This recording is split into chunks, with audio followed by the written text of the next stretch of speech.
Assalamualaikum warahmatullahi wabarakatuh. Jumpa kembali di channel Ngulik Cerita Misteri.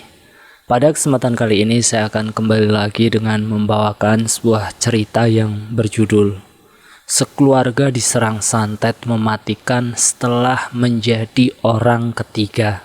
Cerita ini ditulis oleh @ras140217. Oh iya, kalian juga dapat mengunjungi tweet beliau langsung ya.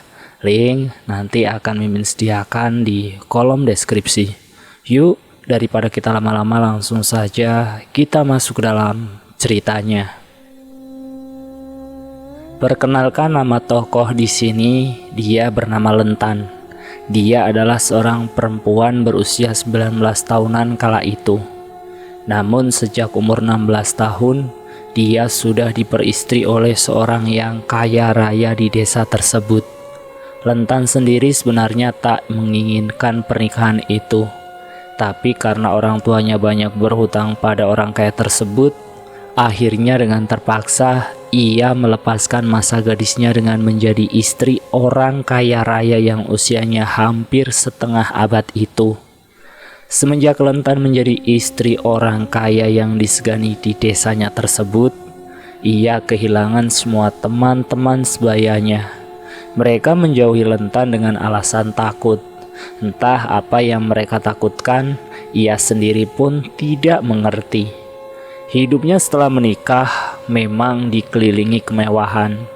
Mau apa saja pasti dituruti. Tapi Lentan merasa kalau hidupnya sangat sunyi dan sepi. Tiada bedanya dengan burung yang berada di dalam sangkar emas.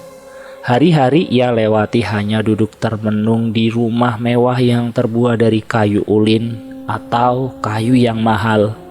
Lentan memiliki seekor anak babi yang diberikan oleh orang tuanya, dan Lentan menjadikan hewan tersebut sebagai tempat untuknya berkeluh kesah menceritakan tentang semuanya, tentang apa yang sudah ia jalani. Seperti hari itu, Lentan tengah berada di halaman rumah bersama babi kesayangannya itu. Ia melihat rombongan orang-orang kota sedang berjalan bersama Pak Bentot, orang yang sering disuruh-suruh oleh ketua ada di desa. Mereka berjalan beriringan melewati rumah tersebut. Nampaknya mereka sedang ada tugas di daerah itu. Lentan berpikir mungkin benar adanya rumor tentang pembukaan lahan perusahaan itu. Dan orang-orang ini adalah orang yang bertugas untuk survei tempat tersebut. Dan pastinya mobil atau apapun itu yang mengantar mereka tadi tidak bisa masuk ke desa dikarenakan akses jalanannya melewati perkebunan sempit dengan jalan setapak. "Numpang lewat, Entan," ujar Pak Bentot sambil tersenyum ramah. Lentan pun membalas senyum laki parubaya itu dengan senyuman yang sangat manis. "Silahkan Pak," ucap Lentan masih dengan bibir tersenyum. Sampai ketika matanya beradu pandang dengan salah satu pemuda yang mengenakan topi putih dan baju lengan panjang berwarna hijau tua yang berwajah lumayan tampan itu, Lentan seketika menunduk. Lalu setelah rombongan itu berlalu, ia langsung memeluk erat babi peliharaannya tersebut dengan bibir yang tersenyum.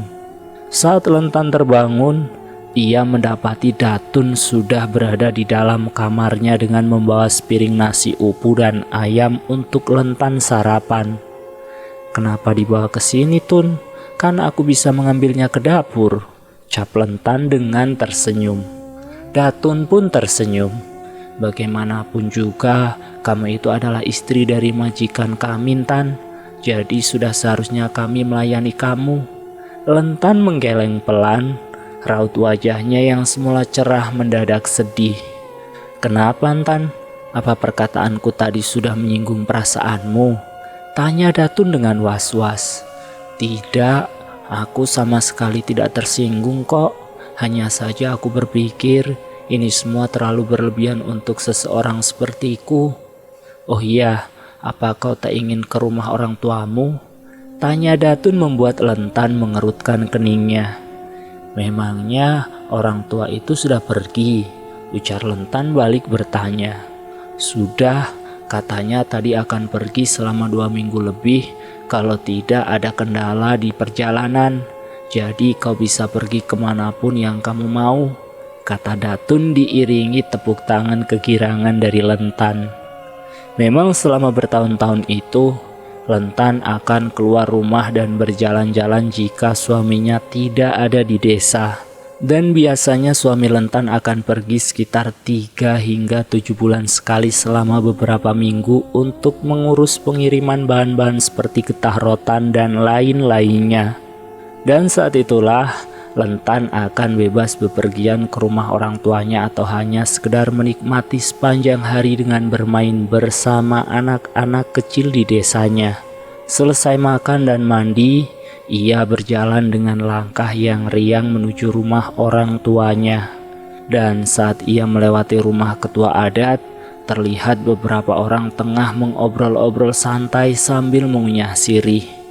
Ketika ia tiba di rumahnya, Lentan terkejut dengan keberadaan Pak Bentot dan orang-orang kota itu tengah berdebat tentang peletakan kandang babi yang ada di samping rumah orang tuanya Lentan.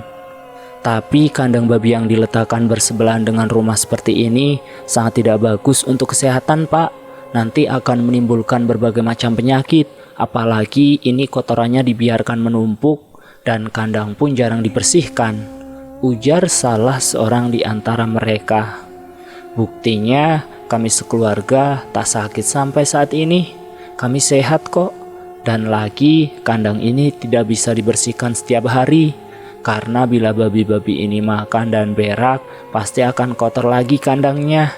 Memangnya kalian pikir saya setiap hari kerjaannya hanya untuk membersihkan kandang? Orang kota seperti kalian ini, mana tahu kehidupan orang-orang desa. Lebih baik kalian diam atau silahkan pulang, kata ayahnya Lentan dengan urat raut wajah tak terima dinasehati oleh orang-orang kota tersebut. Mah, Amah, seru Lentan seraya mendekat pada ayahnya. Amah adalah sebutan ayah dalam bahasa Dayak Manyan. Lentan mencubit gemas pinggang ayahnya yang ia rasa sangat keterlaluan pada orang-orang kota itu. Kenapa? Ujar ayahnya seraya menepis tangan Lentan. Malu ya? Kenapa malu? Harusnya mereka ini yang malu. Sudah datang ke sini tanpa diundang, malah seenaknya ngatur-ngatur. Ih, susahnya memberikan masukan pada Amah ini. Semua yang orang bilang pasti dianggap salah.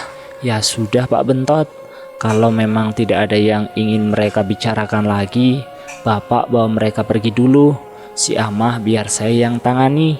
Nanti dia malah semakin menjadi kalau terus diajak bicara loh, ucap Lentan berbisik pada Pak Bentot.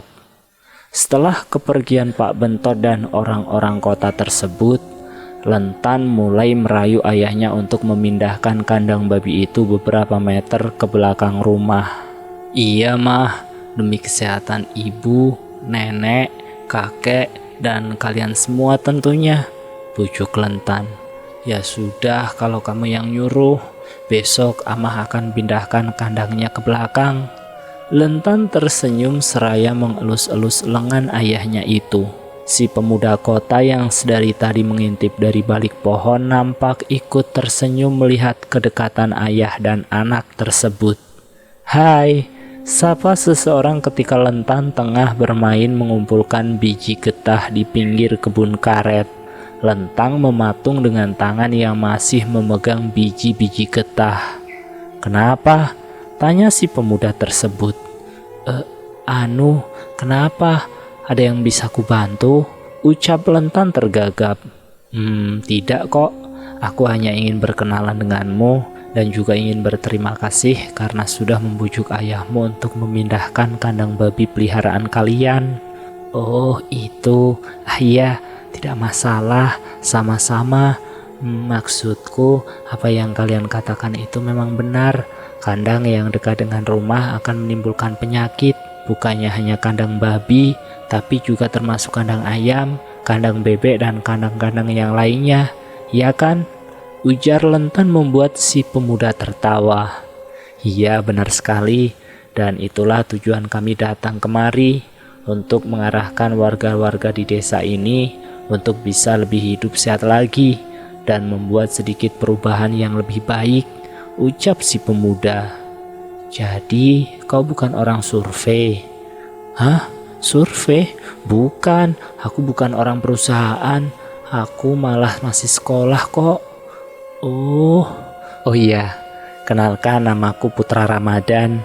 Aku juga sebenarnya ada keturunan Dayak Pakumpai dari ibuku dan Dayak Murung dari ayahku yang masuk Islam ketika menikah dengan ibuku. Dan sekarang kami tinggal di Palangkaraya. Kalau kamu siapa namanya? Tanya pemuda itu. Aku Lentan. Ya kau sendiri tahulah aku dari suku Dayak apa, ya kan? Jawab Lentan tersenyum. Singkat cerita, hari berikutnya Putra mengajak Lentan untuk berjalan-jalan mengelilingi desa melewati perkebunan karet hanya berdua saja. Tentu hal itu membuat orang-orang menatap julid ke arah mereka. Namun Lentan cuek saja, karena ia menganggap dia dan Putra sama sekali tak ada hubungan apapun yang perlu mereka sembunyikan dari orang-orang. Kau itu sudah bersuami, Tan. Entah bagaimana kalau sampai suamimu tahu dari mulut orang-orang sini tentang kelakuanmu itu. Kelakuanku? Kelakuanku yang seperti apa, Mah? Aku merasa kelakuanku tidak ada yang aneh-aneh kok, jawab Lentan. Kau berpacaran kan dengan anak laki-laki itu? Putra, tanya Lentan dengan senyum sinis. Memangnya apa yang Amah takutkan kalau sampai bapak-bapak tua itu tahu kalau aku berpacaran dengan Putra? Plak! Sebuah tamparan mendarat di pipi Lentan. Kau jangan coba-coba buat masalah, Tan. Kau belum tahu siapa suamimu itu. Bentak ayahnya Lentan dengan gusar. Mulai sekarang jangan lagi berhubungan dengan anak laki-laki itu lagi. Atau kalau tidak, aku yang akan mengusirnya dari desa sini. Atau kalau tidak, aku yang akan mengusirnya dari desa ini. Lanjut ayahnya Lentan. Aku terpaksa menikah dengan orang tua itu demi kalian, Mah. Aku rela selama bertahun-tahun hidup berdampingan dengan orang yang benar-benar tidak pernah ada di hatiku. Bahkan secuil perasaan sayang pun sama sekali tidak ada untuknya. Dan sekarang di saat aku ingin memilih jalan hidupku sendiri, Ama malah membela laki-laki tua itu sampai tega menamparku. Ujar Lentan terisak. Lentan, teriak ayahnya dengan marah. Apa? Kau pikir laki-laki itu mau menikahimu? Hah? Dia hanya mempermainkan kamu. Kau itu tidak seiman seagama dengannya. Dia itu muslim dan tidak akan mungkin baginya untuk berpindah agama hanya demi seorang perempuan sepertimu. Aku tidak peduli. Aku pun tidak mempermasalahkan tentang agama apa, siapa dia. Tidak, bila dia tidak mau berpindah agama, maka aku yang akan ikut agamanya. Lentan, kau pikir agama itu mainan? Hah? Seenaknya bolak-balik pindah-pindah agama hanya karena laki-laki seperti itu. Lentan berlari keluar. Ia benar-benar merasa kacau dan hancur saat itu. Saat ia sedang duduk termenung di dalam pondok di pinggir kebun karet itu, Putra datang bersama seekor anjing berwarna oranye milik Pak Bentot. Kenapa? Tanya Putra dengan lembut. Saat ditanya seperti itu, air mata yang sedari tadi ia tahan akhirnya jatuh tak terbendung lagi. Putra meraih kepala Lentan dan menyandarkan di dadanya. Ia mendekap erat tubuh wanita itu. Setelah sedikit lebih tenang, barulah ia menceritakan tentang kisah hidupnya yang pahit sepahit penawar sampai. Putra terlihat lesu setelah tahu kalau perempuan pujaan hatinya itu ternyata sudah menjadi milik orang lain. Aku ingin pergi, aku ingin bebas, ucap Lentan lirih dalam pelukan Putra.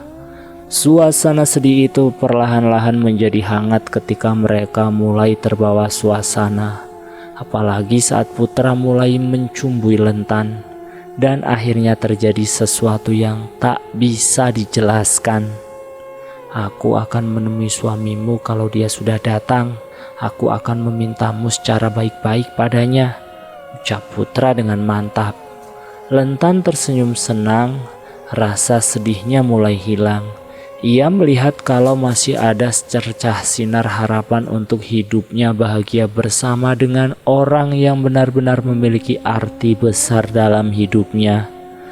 Singkat cerita, 2 minggu telah berlalu. Malam itu Putra datang ke rumah suaminya Lentan. Ia mengungkapkan apa maksud dan tujuannya datang ke situ pada si lelaki kaya. Laki-laki parubaya tersebut hanya tersenyum sambil menggerak-gerakkan kaki kirinya yang berada di atas kaki kanannya. "Maaf nak, tapi kau itu masih kuliah, belum cukup usaha untuk memperistri seseorang. Tapi aku berjanji akan melepaskan Lentan, asalkan kau sudah mempunyai pekerjaan tetap dan berpenghasilan," ujar si lelaki tua. "Saya kuliah sambil bekerja kok pak, dan saya rasa saya sanggup untuk menafkahi istri saya." Hahaha, gelak tawa si lelaki tua itu. Namun di balik tawanya tersebut, Putra dapat merasakan amarah dari si lelaki tua itu. Tapi Putra sama sekali tak peduli. "Pulanglah, aku sedang tidak ingin bergurau dengan bocah kemarin sore sepertimu," ujar si lelaki tua, akhirnya membuat Putra meradang. Namun sebelum Putra benar-benar marah, Lentan langsung menarik tangannya untuk keluar rumah.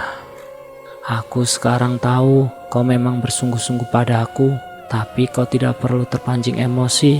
Aku akan menyelesaikan semuanya, dan jika aku sudah bercerai, aku akan menghubungimu melalui surat," ucap Lentan sebelum ia memeluk Putra dan menyuruhnya untuk pergi.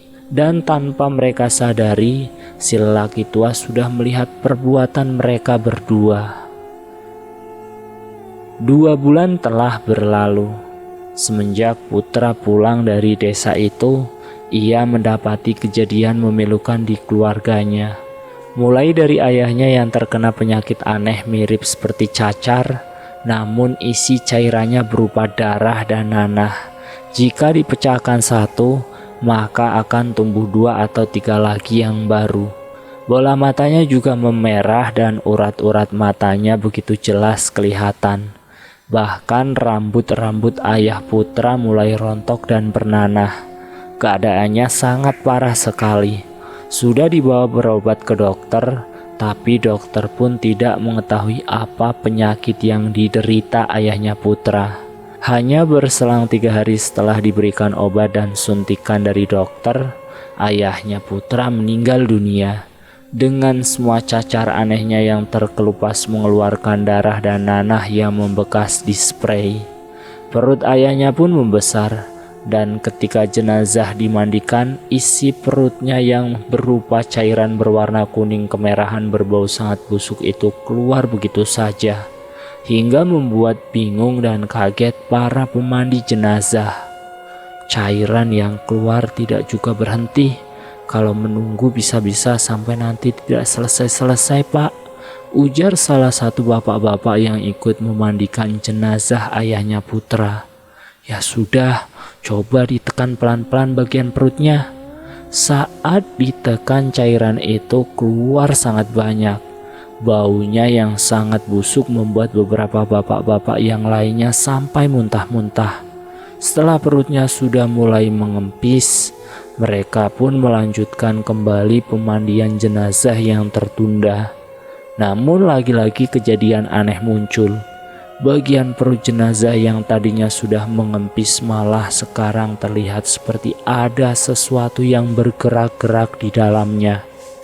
Bapak-bapak yang memandikan jenazah itu sontak saling pandang satu sama lain.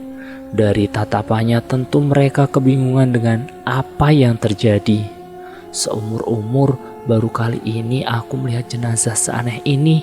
"Hush, tidak boleh membicarakan mayit," potong bapak-bapak yang lainnya. Sudah, jangan pada ribut.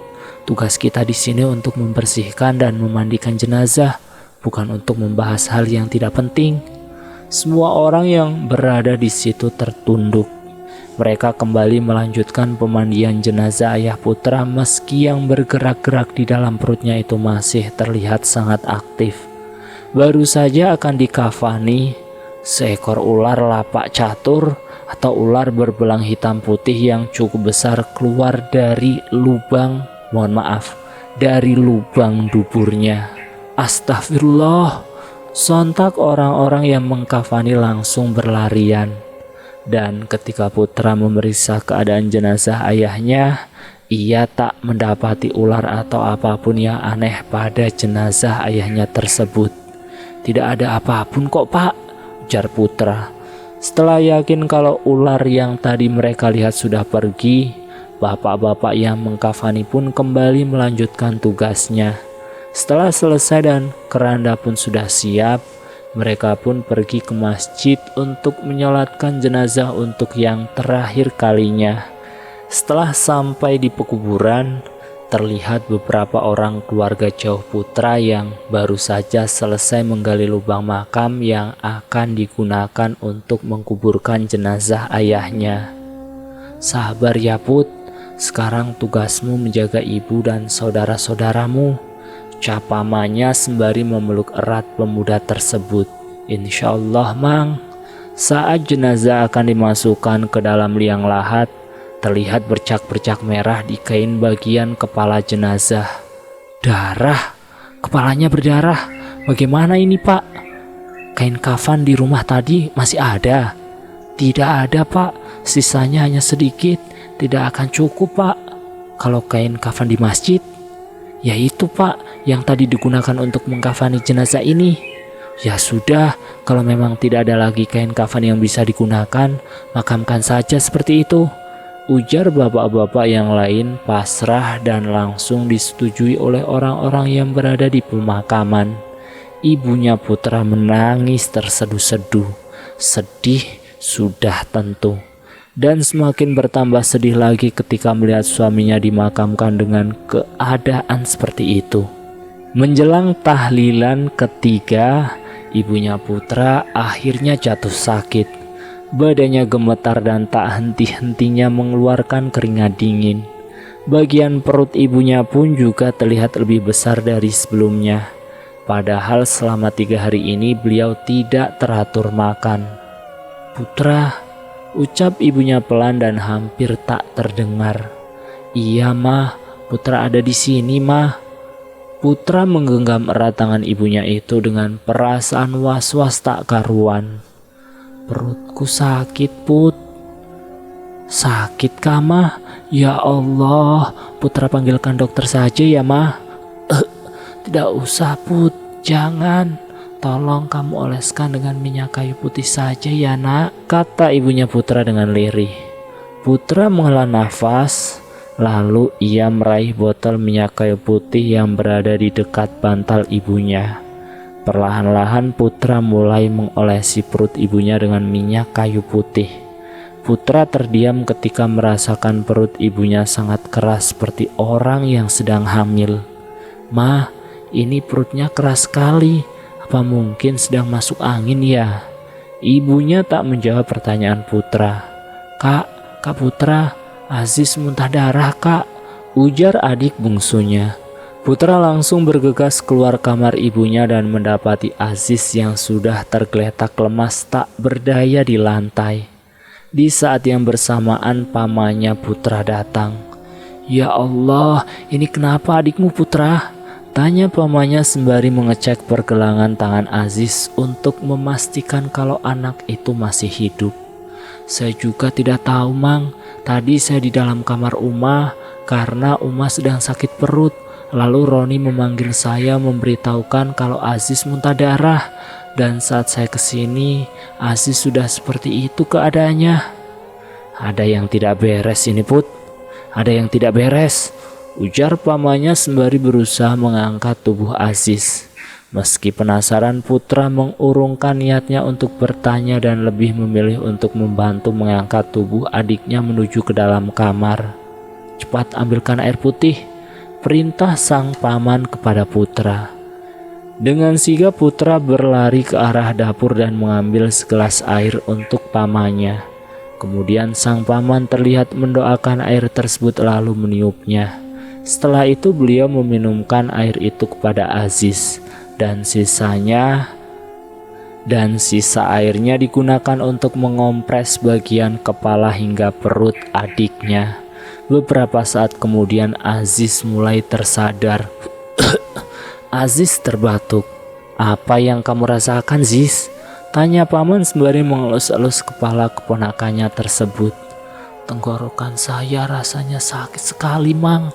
Perut saya juga mulas tak berhenti sejak subuh tadi," keluh Aziz dengan pelan. Paman langsung menatap putra dengan tatapan yang sulit diartikan. "Kau jaga ibu dan adik-adikmu, Put.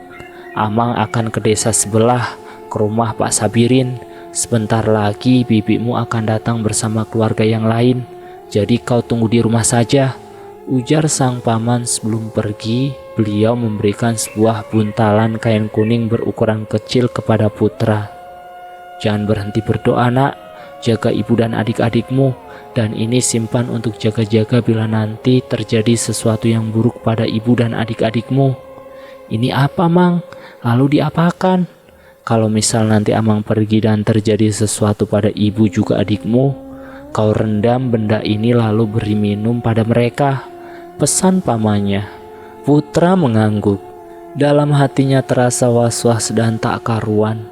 Pesan terakhir dari pamannya yang tadi masih terngiang-ngiang sampai kemudian terdengar suara rintihan dari dalam kamar sang ibu.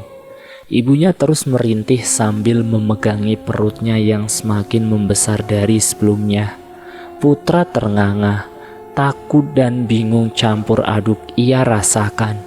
Ibunya terus merintih dengan kepala ke kiri dan ke kanan. "Aduh, sakit.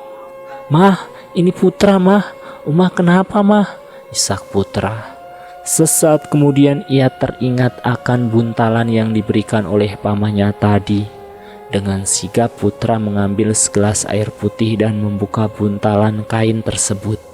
Ada secari kertas bertuliskan huruf Arab di dalamnya.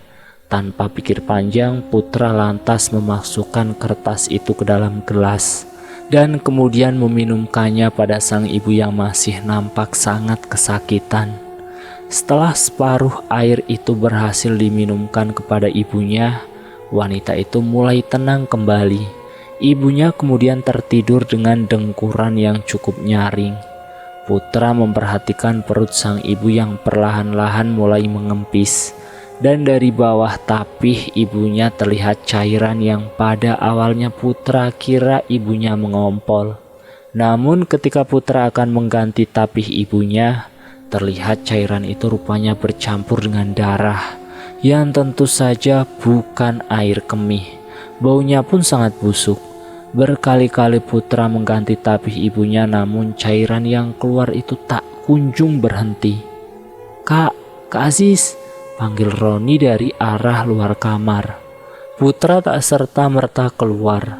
Ia menatap ibunya sebentar, dan setelah memastikan ibunya baik-baik saja, ia pun lantas berlari keluar menuju arah suara Roni berasal. "Aziz kenapa lagi? Hah?" tanya Putra dengan kalut. "Tidak tahu, Kak. Dia muntah darah lagi. Terus ada paku kecil-kecil keluar dari mulutnya," jawab Roni dengan suara bergetar. Tubuh Aziz mulai terkulai lemas. Beberapa kali Putra mengecek denyutan nadi adiknya tersebut, namun tak terasa apa-apa. Nafas Putra semakin memburu. Ia tahu kalau adiknya sudah tidak ada lagi. Tapi ia juga tak bisa menerima kepergian sang adik. Lagi-lagi dari arah kamar ibunya terdengar suara rintihan kesakitan.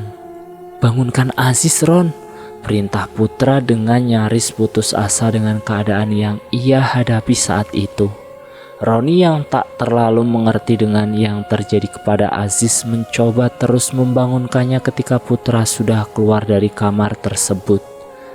Roni yang tak terlalu mengerti dengan yang terjadi kepada Aziz mencoba terus membangunkannya ketika Putra sudah keluar dari kamar tersebut. Di dalam kamar sang ibu, Putra menyaksikan sendiri ibunya menggeliat-geliat kesakitan. Bau busuk tercium memenuhi ruangan kamar. "Aduh, sakit, tolong!" Rintih ibunya membuat Putra semakin hancur. Di saat yang bersamaan bibinya Putra datang dengan beberapa keluarga lainnya membawa berbagai macam masakan untuk acara tahlilan ketiga hari. "Bi, tolong ibuku, Bi," ucap Putra menahan tangis. Saat bibinya masuk dalam kamar, ia nampak mengerutkan kening menatap ibunya Putra. "Sakitnya di mana? Sini, biar ku coba pijatkan," ucapnya seraya meraba-raba bagian perut ibunya Putra yang sedari tadi dia pegangi terus. Seakan-akan sakitnya memang berasal dari bagian perut. Bibinya lalu menggantikan tapih yang sudah basah semua dengan tapih baru. Namun ia nampak terdiam ketika melihat ada sedikit kotoran di tapih tersebut. "Tai jual, sudah ini," ujar bibinya Putra pelan menatap bergantian pada mereka yang tadi datang bersamanya. Tahi atau tai jual itu berwarna hitam. Biasanya menjadi pertanda bahwa orang yang sudah mengeluarkan tai jual itu akan meninggal dalam kurun waktu yang tidak lama lagi. Jantung Putra seakan hancur berkeping-keping mendengar perkataan bibinya. Ia menggeleng-gelengkan kepalanya. Putra tertunduk, kakinya terasa sangat lemas seketika. "Putra," lirih suara ibunya terdengar. "Iya mah, Putra ada di sini mah," isaknya. Kamu jaga adik-adikmu ya nak," ucapnya seakan pasrah dan menyerah pada keadaan. "Kita sama-sama jaga adik-adik mah, Uma pasti sehat lagi. Ayo mah, semangat mah, Uma pasti bisa melewati ini semua," ucap Putra sesenggukan. Sang bibi membimbing ibunya Putra untuk mengucapkan 2 kalimat syahadat di detik-detik terakhirnya itu. "Kak Putra, Aziz tidak mau bangun," ujar Roni membuat salah satu bibinya penasaran dan akhirnya mengecek keadaan Aziz. Yang rupanya Aziz pun sudah meninggal dunia. Hari itu terasa sangat buruk sekali bagi Putra. Kehilangan 2 orang yang sangat berharga di dalam hidupnya dalam waktu yang hampir bersamaan. "Ah!" teriak Putra putus asa. Putra yang masih menangis itu masih berusaha ditenangkan oleh bibinya.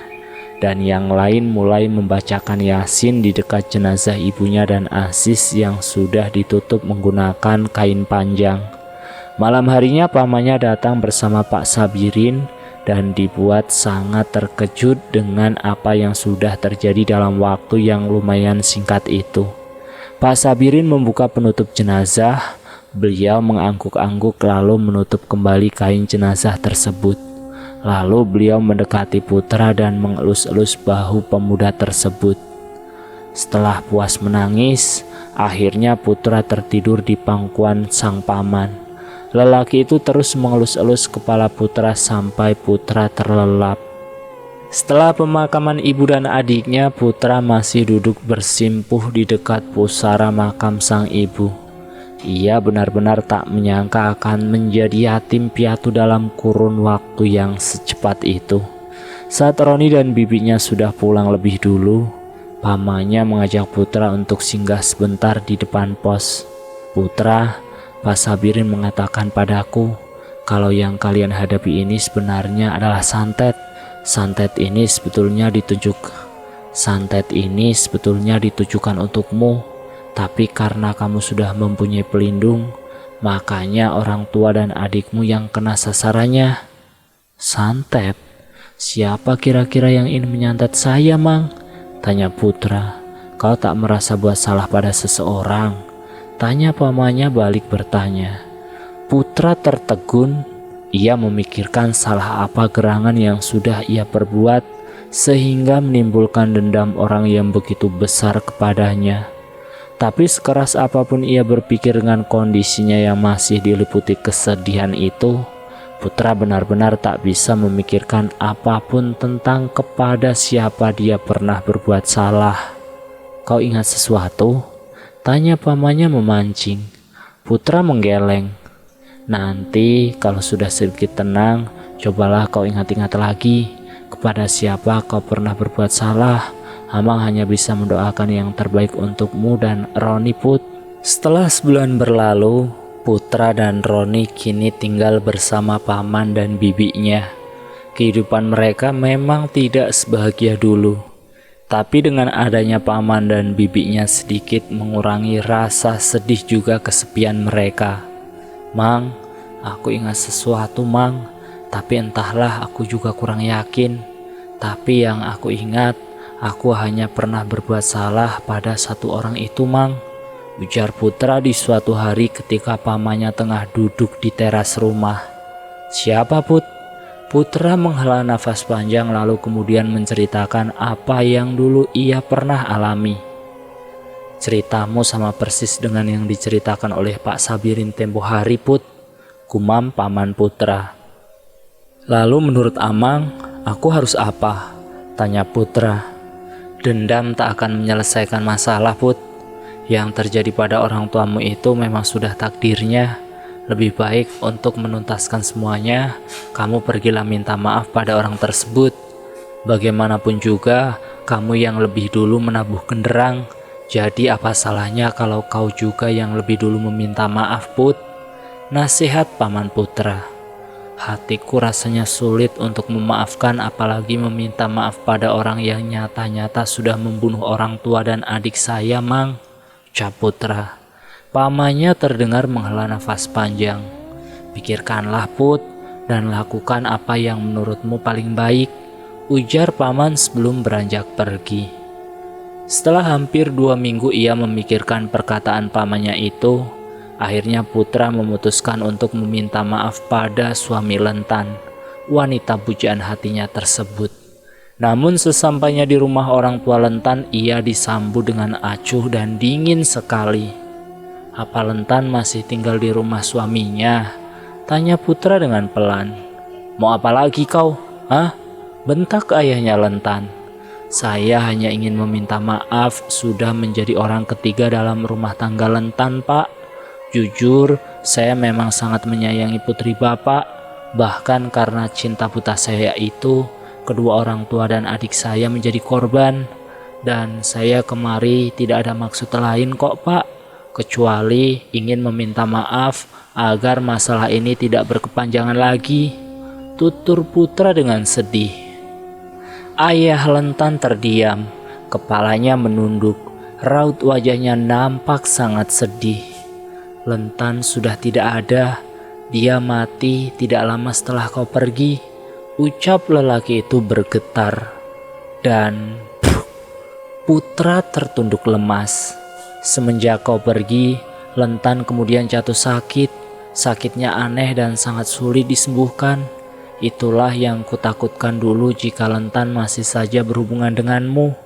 Dan benar saja apa yang aku takutkan menjadi kenyataan sekarang. Keluargamu, Lentan, semuanya mati karena ulah laki-laki itu. Nafasnya bergemuruh, dadanya terasa nyeri dan sakit. Akhirnya Putra mengurungkan niatnya untuk meminta maaf pada laki-laki tersebut. Kini ia bertekad untuk menuntut balas atas kematian kedua orang tuanya, Aziz dan Lentan. Saya akan mempertaruhkan nyawa saya untuk membalas dendam pada orang itu.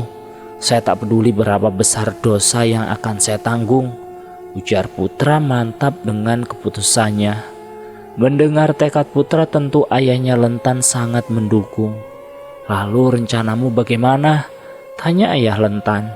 Dengan cara apa dia membunuh orang-orang yang saya sayangi? Dengan cara itulah dia juga harus mati. Dengan kata lain, saya akan menyantet balik laki-laki setan itu.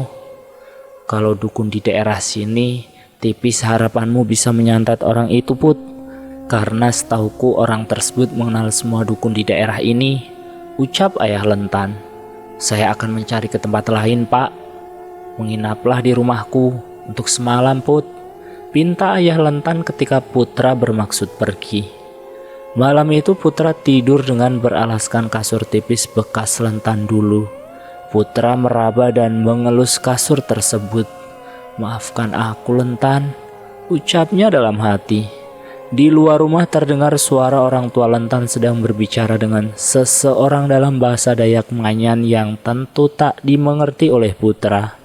Saat Putra terbangun di pagi hari, Ia termenung mengingat mimpinya semalam. Mimpi aneh yang tak biasa membuat Putra bergidik ngeri. "Putra, ini makanlah. Tadi Amah belikan di warung orang Bakumpai," ujar ayah Lentan mengejutkan Putra yang sedang melamun. "Terima kasih, Mah," ucapnya. Saat Putra sedang makan, ayahnya Lentan menyerahkan buntalan kain berwarna hitam lusuh mirip kadut uang padanya. "Apa ini?" "Itu uang hasil penjualan babiku semalam. Memang tidak banyak, tapi semoga bisa untuk membantu niatmu," jawab ayah Lentan. "Sebenarnya tidak usah begini juga tak apa-apa, Pak. Saya masih ada uang kok," ucap Putra tak enak hati. "Simpanlah, gunakan jika nanti kau perlu." Mau tak mau Putra akhirnya menerima kadut berisi uang tersebut. Setelah berpamitan pada keluarga Lentan, Putra pun melanjutkan perjalanan. Ia ingin pergi ke desa yang pernah ia dengar cerita mistisnya dari teman kuliahnya. Perjalanan panjang pun dimulai. 4 hari telah berlalu. Akhirnya Putra sampai di desa yang ia tuju. Kakinya terasa sangat lelah karena berjalan kaki selama 3 hari 3 malam. "Aduh, sakitnya kakiku," gumam Putra yang sedang duduk di sebuah teras rumah yang kondisinya gelap gulita. "Anak mau kemana malam-malam begini?" tanya seseorang yang kemungkinan adalah warga di desa kecil tersebut. "Saya mau mencari seseorang, Mang. Anak tahu namanya?" "Kalau tidak salah namanya Amang Ciang," jawab Putra ragu-ragu. "Oh, si Ciang. Sudah dekat sekali anak dengan rumahnya. Kamu tinggal jalan lurus 4 meter, nanti belok kiri. Nah, ada rumah satu-satunya di sana. Itulah rumah Ciang yang anak cari," ujar orang itu sambil menunjukkan arah rumah Amang Ciang. "Terima kasih banyak ya, Mang. Kalau begitu saya langsung saja ke rumah beliau," ucap Putra. "Ya, silahkan." Putra pun berjalan mengikuti arah yang ditunjukkan oleh orang tadi dengan langkah yang penuh semangat. "Permisi," ujar Putra sembari terus mengetuk pintu rumah tersebut. Tapi sekian lama diketuk-ketuk tak ada orang pun yang keluar dari dalam. Tapi setelah beberapa saat kemudian, terdengar suara seseorang memanggil-manggil dari dalam rumah. "Masuk saja. Hoi, kau yang di luar, masuk saja." "Permisi, saya masuk ya," ucap Putra, kemudian ia mendorong pintu tersebut pelan-pelan. Di dalam sebuah kamar yang berisi banyak barang-barang berharga seperti emas dan beberapa batu-batu yang bersinar, dan terlihat seseorang sedang berdiri dengan memegang sebuah patung kecil berwarna kuning keemasan. "Tolong lepaskanlah tanganku dari benda ini," ujarnya. "Hah? Maksudnya bagaimana? Ini rumah Amang Ciang kan?" "Sudah, jangan banyak tanya. Cepat lepaskan tanganku dari patung ini," ujar orang itu terdengar sedikit memaksa, bukan seperti orang meminta tolong. "Biarkan saja dia begitu sampai besok. Sesekali maling memang harus dikasih pelajaran," ujar seseorang yang lainnya yang sudah berdiri tepat di belakang Putra. Putra terdiam sesaat. Ia bingung dengan apa yang terjadi. "Kau teman maling itu?"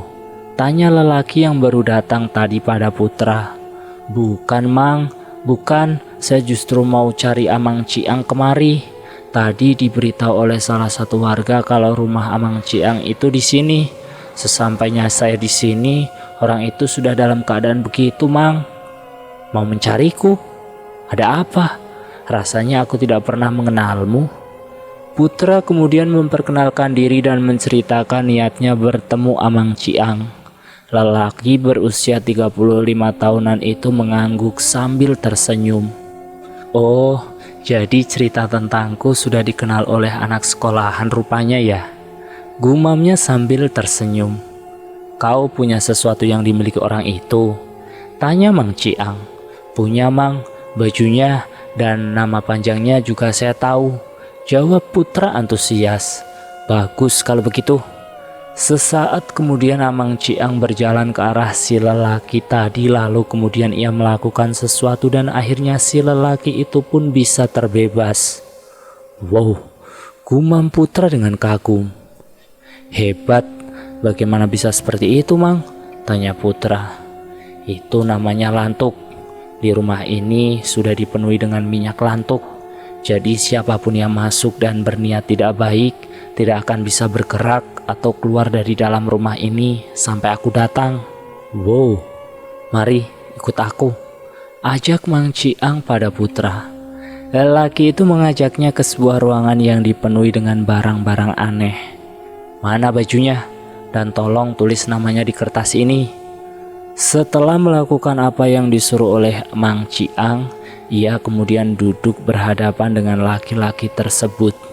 Bau sengat kemenyan memenuhi ruangan kecil tersebut. Aromanya membuat Putra hampir pingsan. Kau punya sesuatu? Ujar Mang Ciang ketika melihat wajah Putra mulai berubah memerah setelah menghirup aroma kemenyan.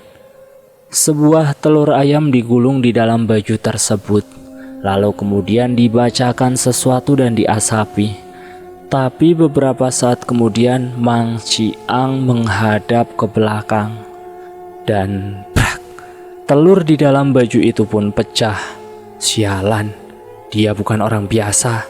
Ujar Mang Ciang berusaha bangkit sambil memegang bagian dadanya. Maksudnya, Mang? Dia sudah dilindungi, tapi ini merupakan tantangan bagi seorang Ciang untuk bisa merusak perlindungan orang itu. Putra menarik nafas panjang, takut akan kegagalan. Kau tak usah ragu, aku adalah dukun hebat yang tak terkalahkan. Tadi aku hanya sedikit lengah dan terlalu meremehkan lawan. Ujar Amang Ciang seakan tahu apa yang dipikirkan oleh Putra. Seharian itu Amang Ciang mencari keperluannya untuk ritualnya nanti malam. Ia mengumpulkan banyak sekali benda-benda aneh dari luar, seperti taring babi, tanduk rusa, bulu ayam hitam dan putih yang digantung, bangkai kucing, kera dan juga semangkuk darah babi juga ayam. Saat akan memulai ritualnya, Mang Ciang membelah jeruk nipis besar dan melumuri seluruh tubuhnya dengan air jeruk nipis tersebut. Darah babi dan ayam itu dioleskannya pada daun sawang berbentuk caping atau tanda tambah. Bila nanti tubuhku bergetar hebat, tolong oleskan dengan darah ini di bagian punggungku.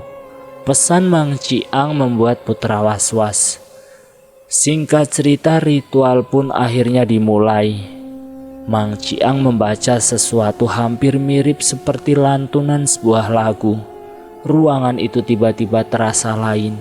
Ditambah lagi asap kemenyan seperti sedang meliuk-liuk aneh mengelilingi tubuh Mang Ciang. Sesaat kemudian Mang Ciang terdiam.